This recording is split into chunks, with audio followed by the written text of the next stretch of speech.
La Côte de Nuits succède à la Côte de Beaune sans interruption. La première chose qui saute aux yeux, c'est le rétrécissement du vignoble. D'est-sud-est, l'exposition passe plein est. Les sols et sous-sols montrent également quelques subtiles différences dues à l'âge un peu plus ancien des couches sédimentaires. Dominant la plaine de la Saône, c'est un fin ruban de vignes qui se déroule sur une vingtaine de kilomètres, entrecoupé de combes plus ou moins profondes. À la sortie de ces combes accueillantes, se sont installés les villages aux noms évocateurs de Vougeot, Chambol-Musigny, Moret-Saint-Denis, Gevrey-Chambertin.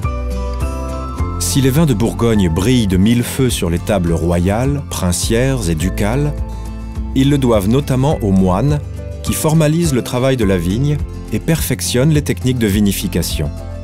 Le clos de Vougeot, construit par l'abbaye de Cîteaux, est la parfaite illustration de cette maîtrise qui, aujourd'hui encore, impressionne.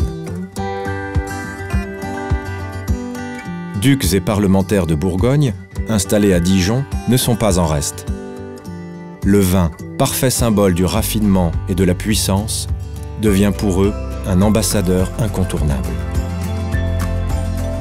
Paradis du Pinot Noir, la Côte de Nuits produit une grande majorité de vins rouges aux noms emblématiques, tels Romanée Conti, Richebourg, Échezeaux.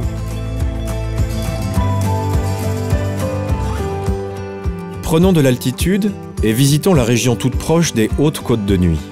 Son vignoble borde à l'ouest celui de la Côte de Nuits et se localise sur les flancs des petites vallées qui coupent le plateau. Il bénéficie de conditions climatiques un peu plus fraîches. Les vins y sont souples et aromatiques.